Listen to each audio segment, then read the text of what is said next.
यही देख करके बार बार आपको समझाया जाता है, ए भाई चूक मत करो। किसी से वैर थोड़ी है, द्वेष थोड़ी है। कोई संत यदि आपसे बात करता है तो आपके ऊपर कृपा नहीं, क्यों बात करेगा? क्या लेना है? आपको लगता है हमारे द्वारा कुछ चलता है, हम कुछ है? नहीं नहीं, भ्रम मत करिए, कोई भ्रम मत करिए। आपके लिए वो आपसे बात करते हैं, आपके कल्याण के लिए आपसे बात करते हैं, आपके कल्याण के लिए वो आपको डांटते हैं, आपके कल्याण के लिए आपको दुलार करते हैं। दोनों बातें समझ लीजिए। जो लाडली लाल में चित्त लगाए हुए हैं उनको कहीं किसी सुख की आकांक्षा नहीं। सच्चाई से समझ लीजिए, अगर वो सुख का कहीं खेल खेलते तुम्हें नजर आ रहे हैं, वो तुम्हारे लिए, तुम्हें दुलार कर रहे हैं, निकल चलो। तुम्हें डांट रहे हैं, निकल चलो। तुम्हें प्यार कर रहे हैं, निकल चलो। तुम्हारे मन को अपने प्यार में फांस करके श्री जी के चरणों में समर्पित कर देना, यही काम है। ये सब संतों का यही कार्य है। तुम्हारे संसार के प्यार में फैले हुए मन को समेटकर अपनी वाणी, अपने प्यार के बल से उसे प्रियालाल के चरणों में समर्पित कर देना। पर आपके अंदर ये चाह हो जाएगी, तभी आप उस प्यार को समेटने में सहयोग दे पाएंगे। मुझे अब इस ब्रह्मा के रचे हुए माया से मुक्त होना है, पर आप तो इन्हीं खिलौनों में राजी हैं, और जब इन खिलौनों से मन को हटाने की बात कही जाती है तो आपको बुरा लगता है।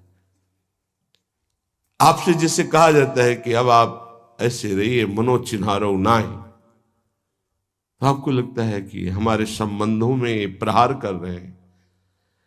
तुम्हारे संबंध जितने हैं इनका प्रहार पहले हो चुका है काल के द्वारा, तुम इनको नहीं रोक पाओगे। काल पहले ही काट चुका है सारे संबंध। बस तुम संबंध का राग लेकर के यहां से जाओगे, दुर्गति हो जाएगी। और संबंध को प्रियालाल के चरणों में समर्पित करके जाओगे तो सदगति हो जाएगी, अनुराग हो जाएगा। जो आसक्ति संसार के संबंधों में है, वही आसक्ति जब संत महापुरुषों से हो जाती तो मोक्ष का खुला हुआ द्वार, ये भगवान कपिल देव जी कहते हैं। आप अपना अधिकार अपने में मत रखिए, गुरुजनों को दे दीजिए। अब हमारे जीवन की बागडोर आपके हाथ में है, आप जिस दिशा में चाहें ले चलें। हमारा केवल आपकी आज्ञा पालन करना कर्तव्य।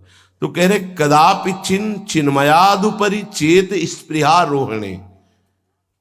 यदि तुम्हें इस चेतन अचेतन जगत से मुक्त होने की इच्छा जागृत हो गई है तो पहला, स्नेह का संबंध किसी से मत रखिए।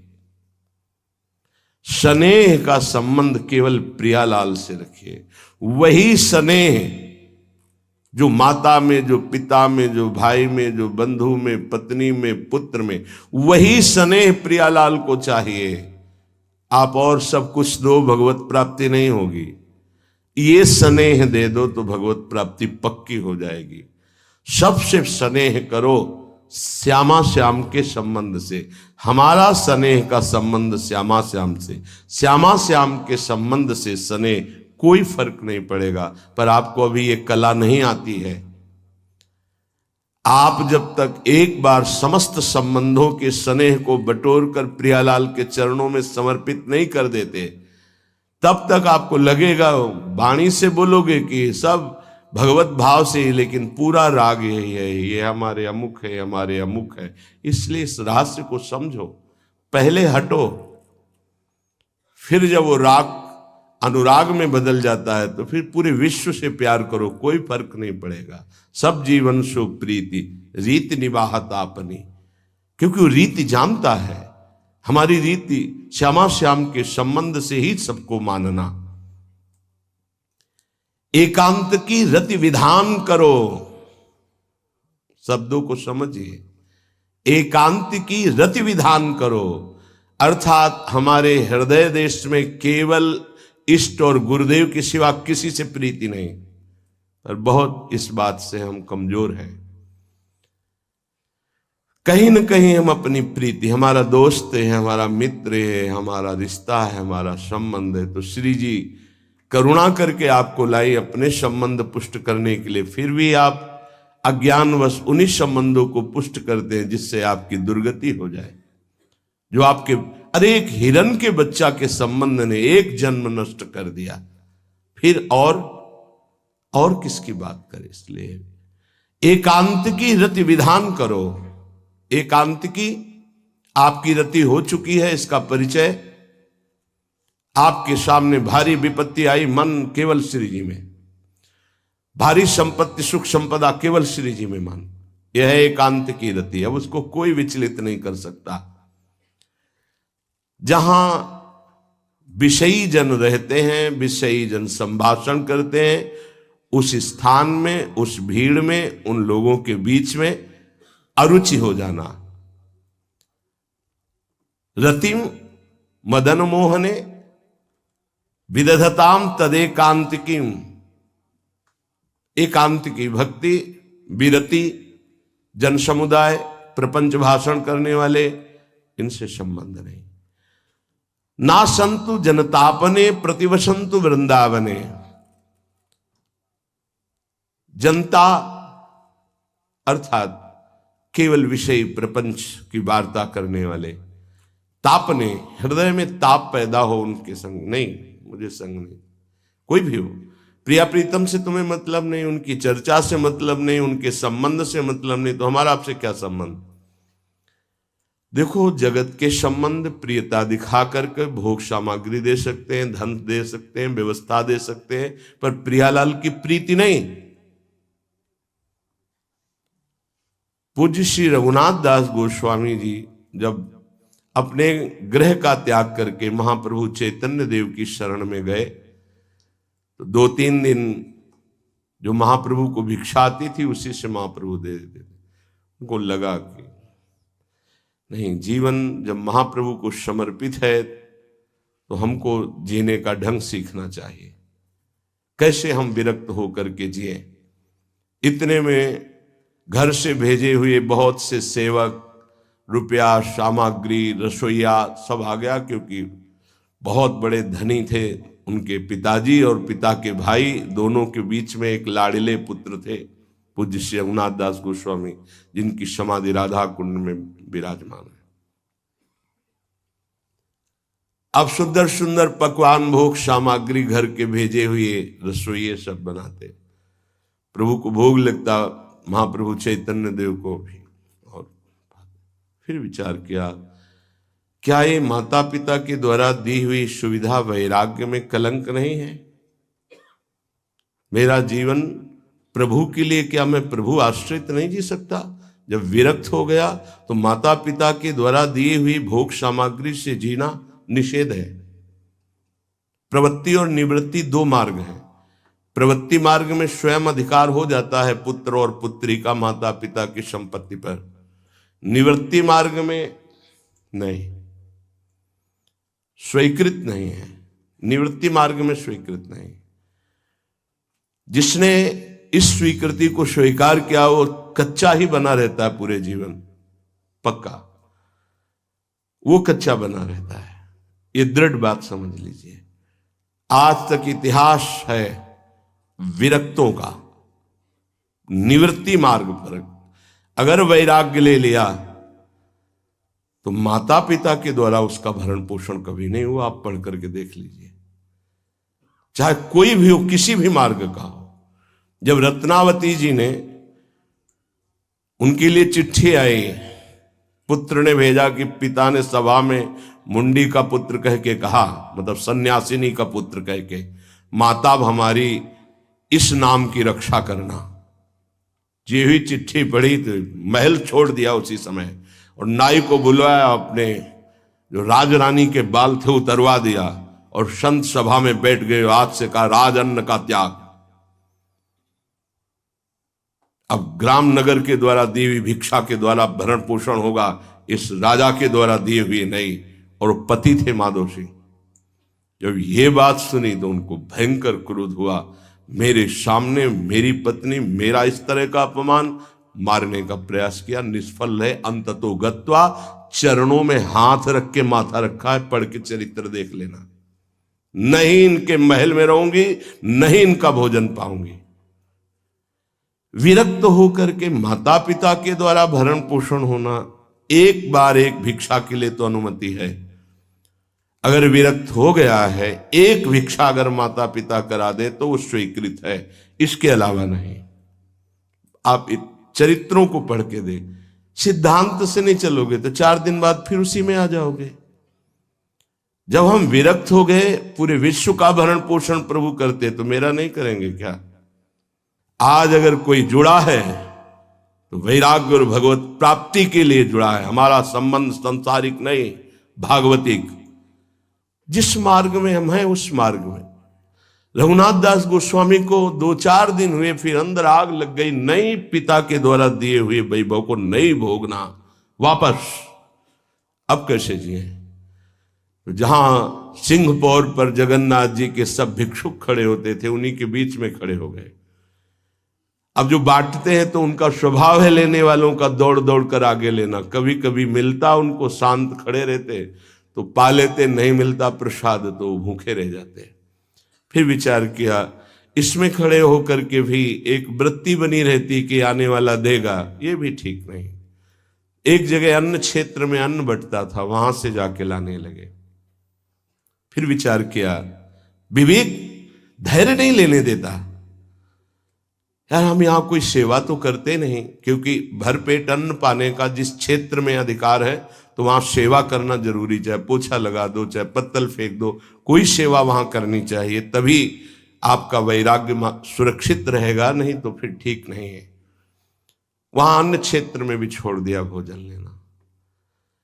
आप कैसे जिए? तो रात्रि में जो महाप्रसाद गाय को डाल दिया जाता था, गाय भी छक के जब नहीं पाती थी तो वो रात्रि के 10-11 बजे निकलते और वो महाप्रसाद जो पड़ा रहता उसको उठा के लाते, जल से धोते, सड़े सड़े निकाल के चावल, फिर उसे पाते। महाप्रभु ने पूछा, गोविंद, गोविंद दास सेवा में रहते, गोविंद ये रघु अब क्या पाता है? बोले प्रभु बहुत वैराग्य से रह रहे। बताया तो उनका, अच्छा ऐसा अमृत अकेले अकेले पाता है, हमको कभी निमंत्रण नहीं दिया, अब हम चुपके से छीन के पाएंगे। महाप्रभु चले रात्रि के जब वो कटोरे पे इतने से चावल सही निकाल कर पानने में लगे थे, पीछे से महाप्रभु गए से लिया। अरे प्रभु आपने, उनका इतना स्वादिष्ट अमृत पाता है और मेरे को कभी निमंत्रण नहीं दिया, निहाल कर दिया। उनके लिए आया सोवत हु रसना रटे राधा कृष्ण सुनाम। वो जब सोते थे तो उनकी जबान से राधा कृष्ण राधा कृष्ण राधा कृष्ण। ये इस मार्ग के पथिक। निवृत्ति मार्ग और प्रवृत्ति मार्ग में अंतर है, आप लोग इस बात को समझें। निवृत्ति मार्ग श्री जी के भरोसे का है, आप विश्वास कीजिए। जब इष्ट के भरोसे में है तो जिनकी पलक झपकते अनंत ब्रह्मांड रचना हो जाती, उनके लिए कोई ये बड़ी बात हो गई क्या? ये कोई बड़ी बात है उनके लिए? हम उनका भरोसा त्याग करके निवृत्ति मार्ग के हो करके और परिवार के द्वारा भरण पोषण हमारा हो, भाई ये तो नहीं समझ में आता। भरोसो दृढ़ इन चरणन के रो। निवृत्ति मार्ग तो निवृत्ति मार्ग, प्रवृत्ति मार्ग तो प्रवृत्ति मार्ग। प्रवृत्ति निवृत्ति, निवृत्ति में प्रवृत्ति, बहुत समझकर संभल कर चलना पड़ेगा। जो मार्ग भगवान ने बनाया उसके अनुसार। तो कह रहे न संतु जनता, तुम्हारा व्यवहार जनता से नहीं होना चाहिए।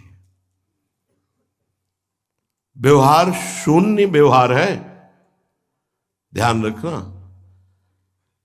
दसियों हजार लोगों के दर्शन होते हैं, एक का भी परिचय नहीं है। हजारों लोगों से संभाषण है, एक भी हमारा मित्र नहीं है कि ये हमारा है, तुम लोग इसके साक्षी हो। ये हमारा बंदा है, एक भी नहीं।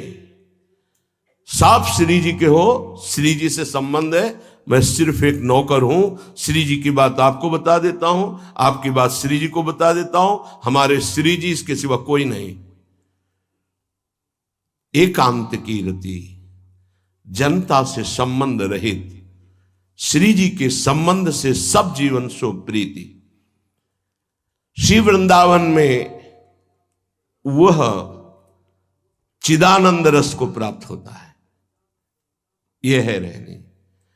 वृंदावन इह विधि बसे तज के सब अभिमान, तृणते नीचो आपको जाने सोई जान। ये समझ जाओ किस बात का आश्रय लिए हो। जिनको ब्रह्मांड रचने में सेकेंड नहीं लगाए वो हमारी प्रियाजू के अधीन है। हमको कुछ अपनी व्यवस्था के विषय में सोचना मानो शरणागति के विषय में आपको अविश्वास, कलंक है ये बात। हे बिल्कुल भरोसे पे हो जाओ, फिर सामने देखो क्या होता है।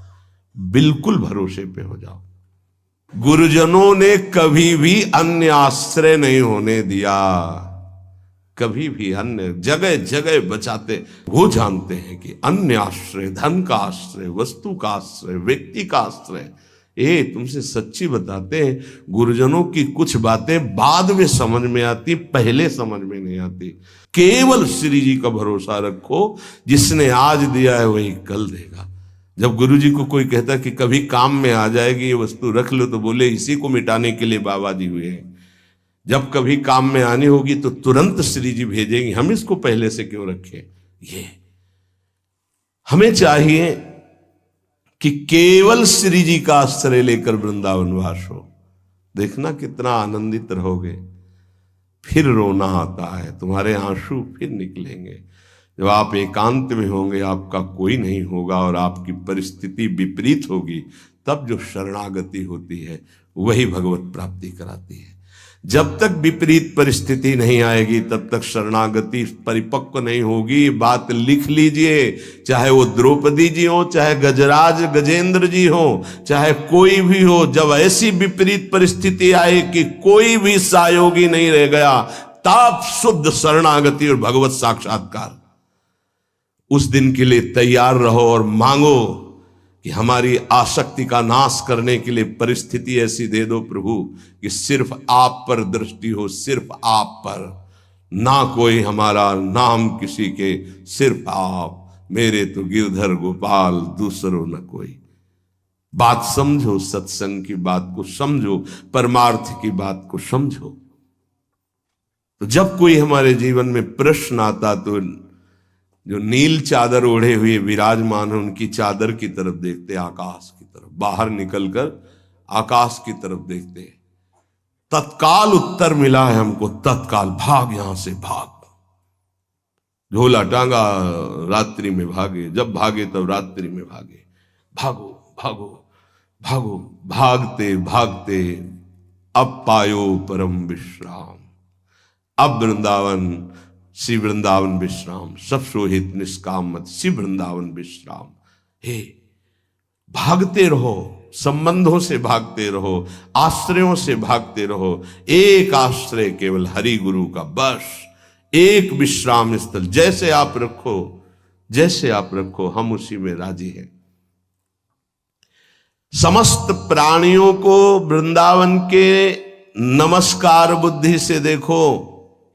देखो यहां की रहनी, वृंदावनी विधि बसे तज के सब अभिमान, तृणते नीचो आपको जाने सोई जान।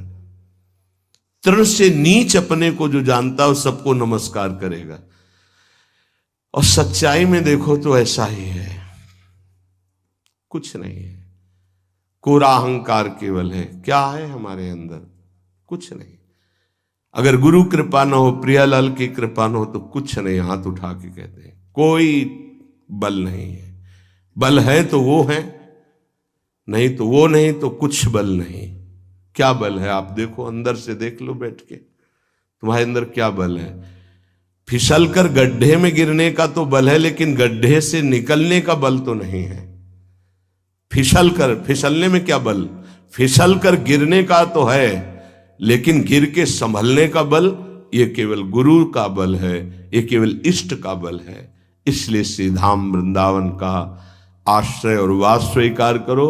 सबसे छोटा अपने को समझो, समस्त प्राणियों को नमस्कार करो। क्यों? क्योंकि कहीं कोई वृंदावन में किसी का अपराध न बन जाए। नमंतु ननु जंतु कानिह नमंतु रस्तु क्वचित।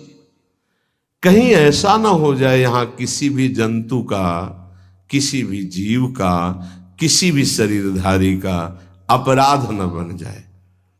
अगर वृंदावन में कोई अपराध ना बनने पावे और सबको हम नमस्कार करके रहें और श्री जी का केवल भरोसा रहे, तो आप चमत्कार देख लेंगे, अध्यात्म आपके अंदर प्रकाशित हो जाएगा।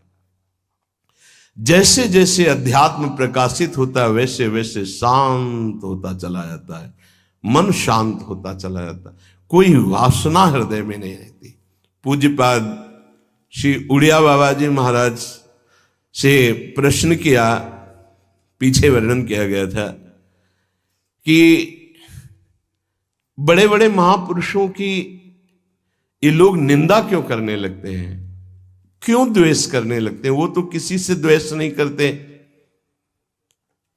जितने महापुरुष हुए उनकी निंदा हुई है, वर्तमान में जितने हैं तो आप देख लो सैकड़ों अगर नमस्कार करने वाले तो कुछ निंदक आपको मिलेंगे। ऐसा क्यों होता है? क्योंकि संत तो किसी से द्वेष नहीं करते, द्रोह तो उनके हृदय में होता नहीं, अद्वेष्टा सर्वभूतानाम। फिर ये क्यों होता है, निंदा क्यों कहते हैं? तो कहते हैं भगवान की दो शक्तियां हैं, एक है माया और एक है प्रेम भक्ति। जो प्रेम भक्ति से विमुख उनके हृदय में माया शक्ति का प्रभाव रहता है, यद्यपि उनका द्वेष भी इसी से होता है। उनकी महानता देख करके वो वहां चल तो सकते नहीं, तो उनका द्वेष बन जाता है। महानता देख करके उसमें चल नहीं पाएंगे। जैसे कहावत में आता है कि एक अंगूर को बहुत कोशिश की पाने की, जब नहीं मिले तो कहा खट्टे हैं, प्रयास किया लेकिन नहीं मिला। तो उनका प्रयास माया जनित है, तो प्रेम या भक्ति या सद्गुण या भगवद आश्रय नहीं धारण कर पाते, तो उनको द्रोह हो जाता है संतों से। आप नरसिंह मेहता जी का चरित्र देखिए, बड़े बड़े भक्तों का, उन्हीं के गांव के लोग, उन्हीं के घर के परिवार के जनों ने ही द्रोह पैदा कर दिया। द्वेष, निंदा, मारने की चेष्टा, अपमान, ऐसे। अच्छा सोचो, उड़िया बाबा जैसे महापुरुष से क्या कभी ऐसा हो सकता है कि उनके मारने के लिए आदमी लगा दे? विचार करके देखो। पैसा देकर भेजा गया था कि सत्संग में जाके नाक काट लो। वो आदमी चुपचाप चाकू लेकर के आया और प्रणाम के बहाने तो संतों के सामने कौन रोकता, तत्काल चाकू निकाली और जे भी मारा तो हाथ पकड़ते पकड़ते चावल भर नाक में चल, मतलब थोड़ा सा ऐसे खून निकलने लगा। ऐसे बाबा ने रोका, पकड़ा और गुफा में ले गए। आज भी गुफा नीचे जो बनी हुई, बैठे और गरम दूध चीनी डाल के मंगवाया, पिलाया और कहा धैर्य धारण करो, बिल्कुल डरो मत, तुम्हें कोई नहीं मारेगा, तुमने ऐसा क्यों किया? तो रो पड़ा संत कृपा देख के और कहा बाबा मुझे इतने 1000 रुपए देने की बात कही गई थी कि बाबा मैं गरीब आदमी हूं, पैसे के लोभ से बुद्धि मारी गई। उन्होंने कहा बस तुम ऐसे नाक में चाकू मार देना। ऐसा बाबा ने कहा कोई बात नहीं, कहाँ से आए हो? बोले हाथरस के हैं। बाबा ने ये नहीं पूछा कि किसने भेजा है। चतुरता इस बात की कि सब शिष्य थे, अगर ये पता चल जाए कि किसने तो उससे द्रोह हो जाएगा ना, बस इतना पूछा था क्यों तुमने ऐसा किया? तो बोले मुझे पैसा दे। ये नहीं पूछा किसने किया, क्योंकि उससे द्वेष हो जाएगा। अपने शिष्यों से कहा शपथ है हमारी, इसे डांटना भी नहीं और हाथरस की बस में सुरक्षित बैठाल करके आओ, चलो जाओ। बोलो ऐसे महापुरुष को फिर बाद में जो लीला, द्वेष की हद हो गई, संसार द्वेष की सूली पे चढ़ा दिया, जहर पिला दिया। मीरा जी को जहर पिला दिया, प्रहलाद जी को क्या? क्यों ऐसा करते हैं लोग? बोले माया से आसक्त चित्त वाले जब भक्त को देखते हैं तो उनके अंदर गाली देने का मन होता है, जलन पैदा होती, स्वभाव ऐसा स्वाभाविक है। उनके हृदय में इतना द्वेष पैदा होता है कि वो दुष्ट हृदय कैसे इनकी हानि हो, बस ये सोचते हैं कैसे इनकी। बड़ा विचित्र खेल है। ये संतों के साथ क्यों? पलटू बाबा को अयोध्या में झोपड़ी में ही आग लगा दी आसपास से। ऐसा ऐसा क्यों होता है? तो बोलिए माया शक्ति कि जिसके हृदय में माया का प्रभाव, मलिन हृदय होता है, वो संतों से स्वाभाविक द्वेष करते हैं, जो कि द्वेष के पात्र नहीं है। वो किसी से वो द्वेष नहीं करते।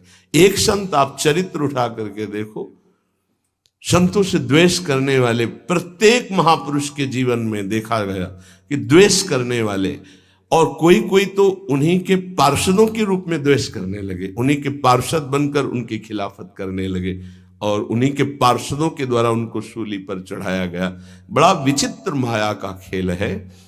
इसी से वो भक्तों की निंदा करते हैं और भक्तों से द्रोह करके अपना सर्वनाश कर लेते हैं। तो क्या इससे बचा जा सकता है? यदि भगवान का नाम जप करने लगे, भगवान का आश्रय ले ले, तो दृष्टि बदल जाएगी। आप देख लेना, दृष्टि बदल जाएगी। नाम जापक सहृदय होता है, वो घोर पापी पर भी प्यार करता है। लोग समझते नहीं उनके हृदयों को। घोर पापी को भी वो प्यार करके भगवान से मिलाना चाहते हैं। यदि आप नाम जप करते हैं तो आप बच सकते हैं, नहीं संत द्रोह की वृत्ति अंदर पैदा हो जाएगी। ये माया है। ये जहां किसी महापुरुष का यश सुन तो वही निंदा शुरू कर देता है, क्योंकि माया उसका पतन कराती है और भक्ति उत्थान कराती है।